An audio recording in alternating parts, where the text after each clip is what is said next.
sexto ano, tudo bem com vocês? Nas aulas dessa semana, então, vamos para a aula de número 16, 17 e 18, trabalhando o tema de idade dos metais. A primeira coisa que eu quero que vocês prestem atenção: o que nós temos aqui no quadro serve apenas para organizar a nossa aula. Não se preocupe em copiar esse resumo. Você já tem ele em seu arquivo para poder ter no caderno também essas informações, ok? Aqui é apenas para nós podermos manter uma melhor organização e para que vocês acompanhem de uma maneira mais eficiente a aula de hoje. Como nós vimos então, queridos, a pré-história é um grande momento que se divide em Idade da Pedra e Idade dos Metais. A Idade da Pedra é dividida em Paleolítico e Neolítico, que nós vimos nas semanas anteriores. E por fim, temos a Idade dos Metais. Qual é a principal característica? Uma delas é um período de transição, de passagem. Nós estamos deixando de ser o período da pré-história para adentrarmos no período que nós, historiadores, classificamos como Idade Antiga.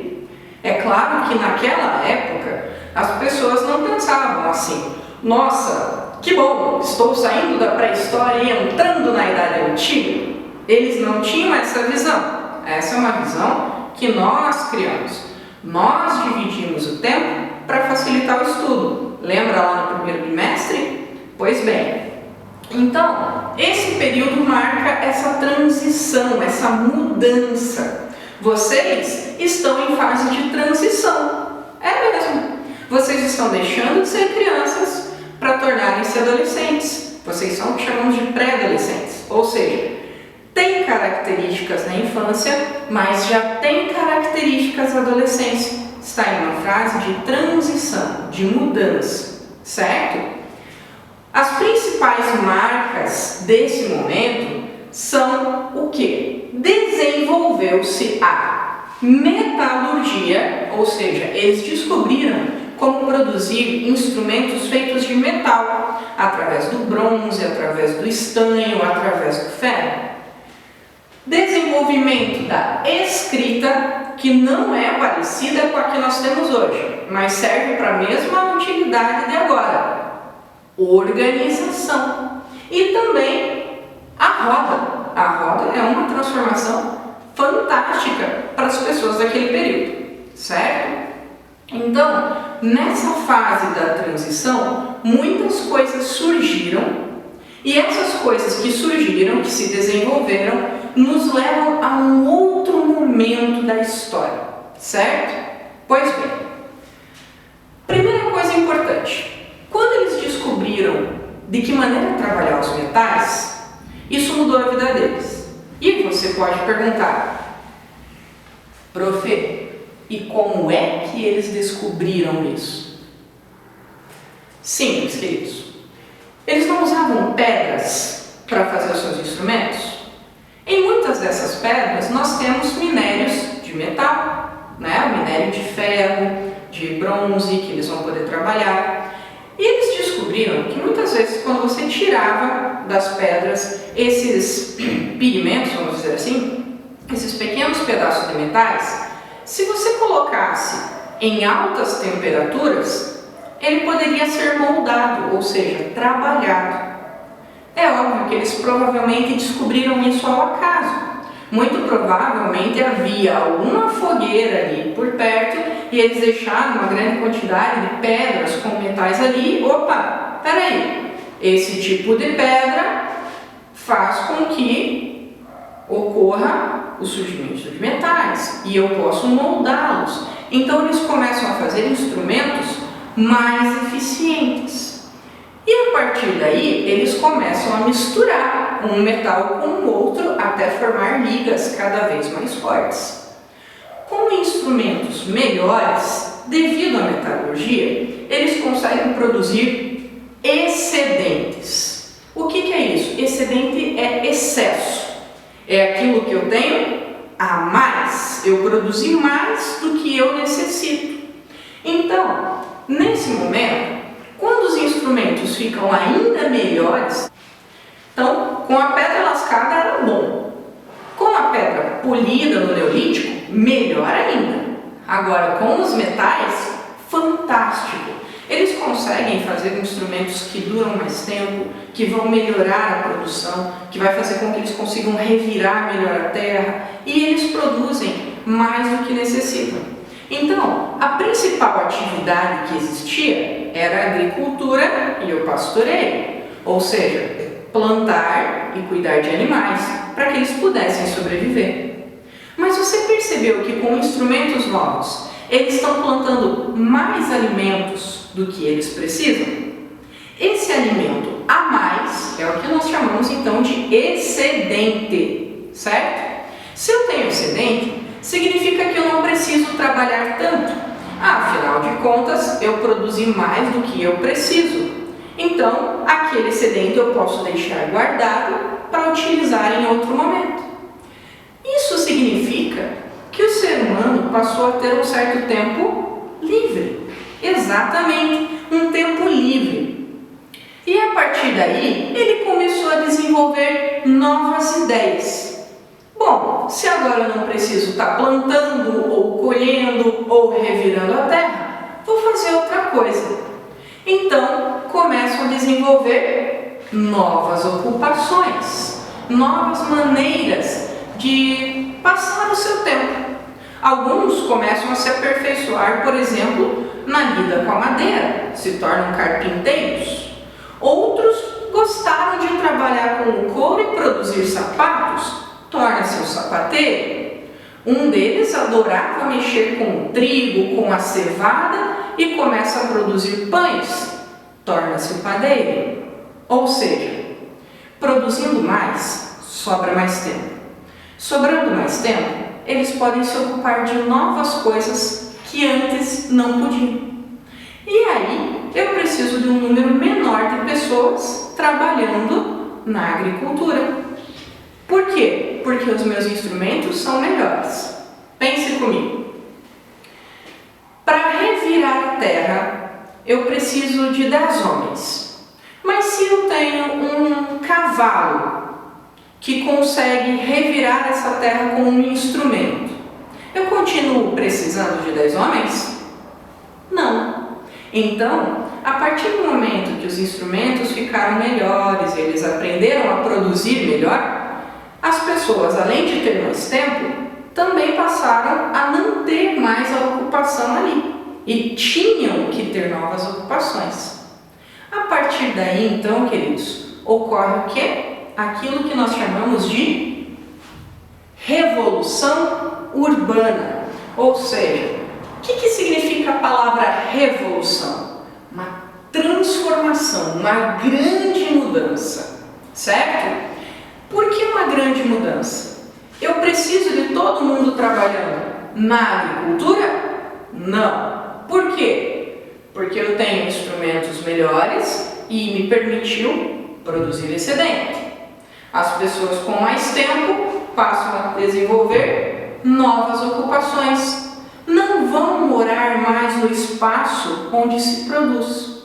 Passam a morar um pouquinho mais distante. Passam a formar então pequenas cidades, o espaço urbano, ok? Então, no espaço urbano não é onde eu desenvolvo a agricultura, não é onde eu desenvolvo o pastoreio, é onde eu desenvolvo outras atividades.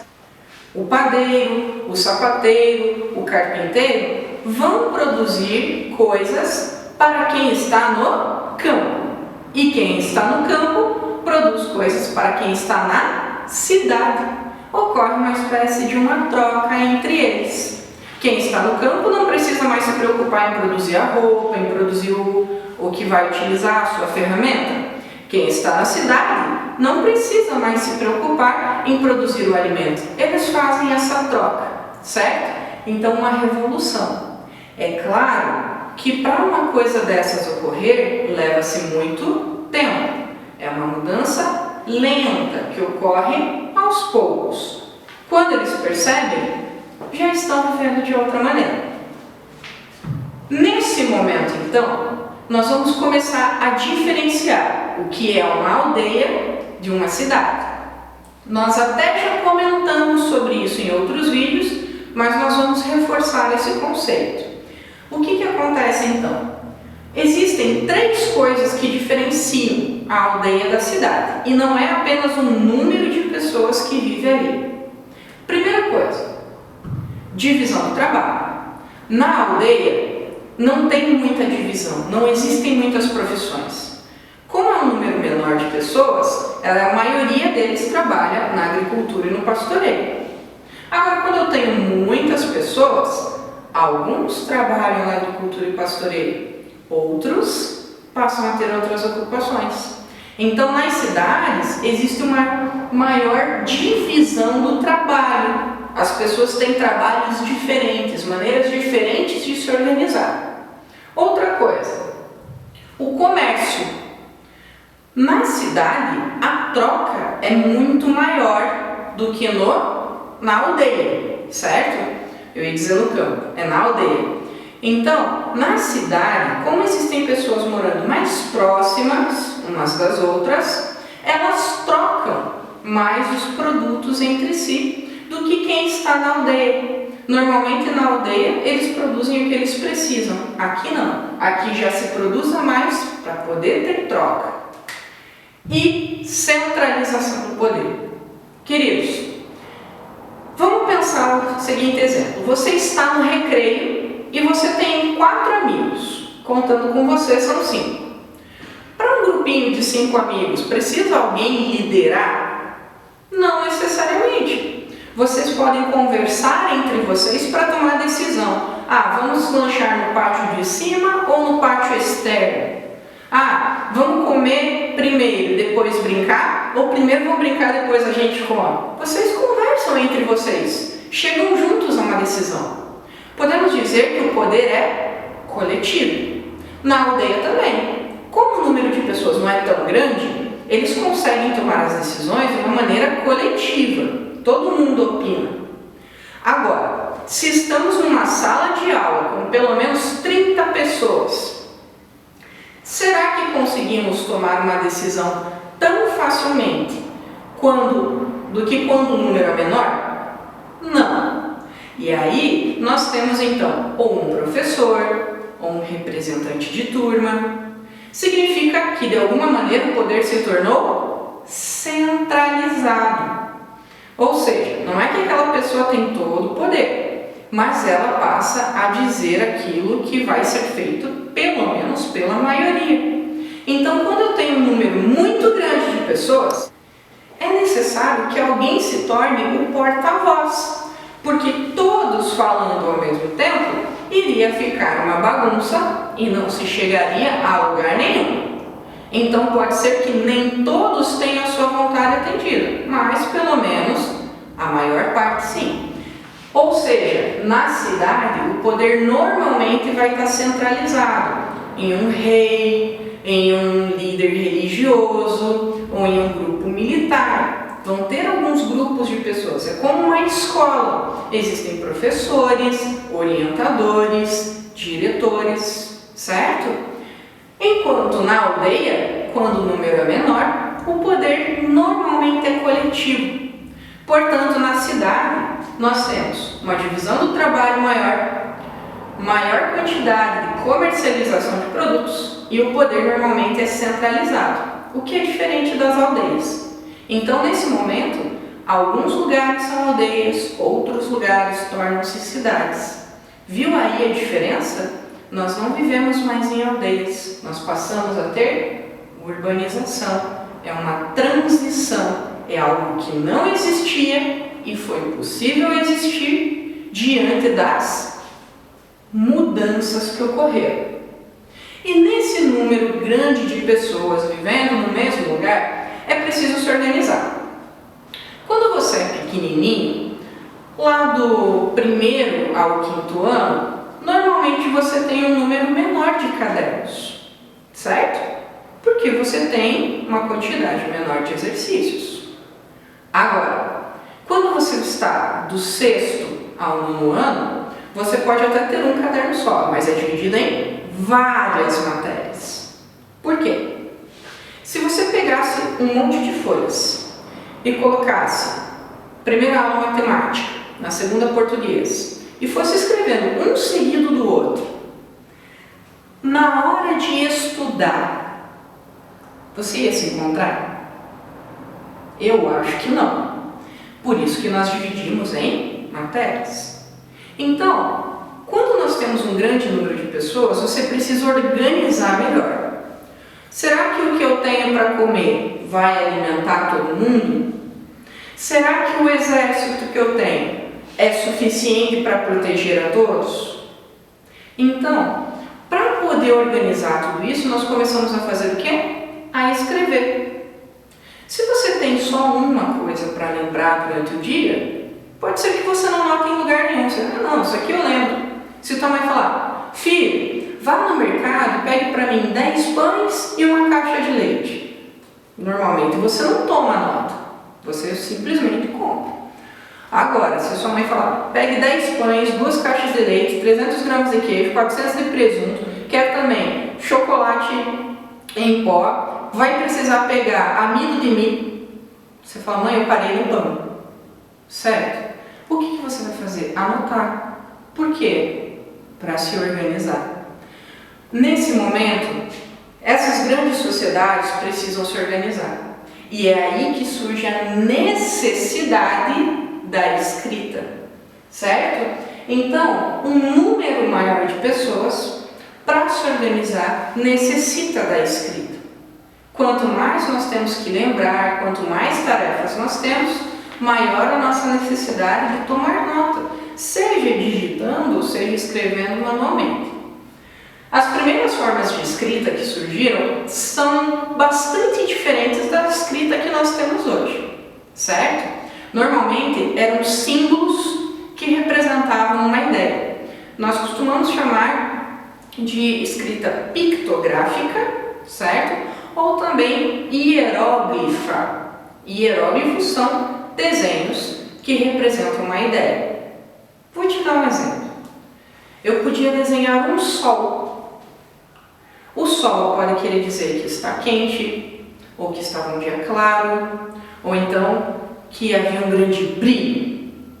Portanto, só com o símbolo do sol eu não sabia o que era que eles queriam dizer. Eu precisava ver todos os outros símbolos que acompanhavam. Mas eu não tinha uma palavra escrita sol, certo?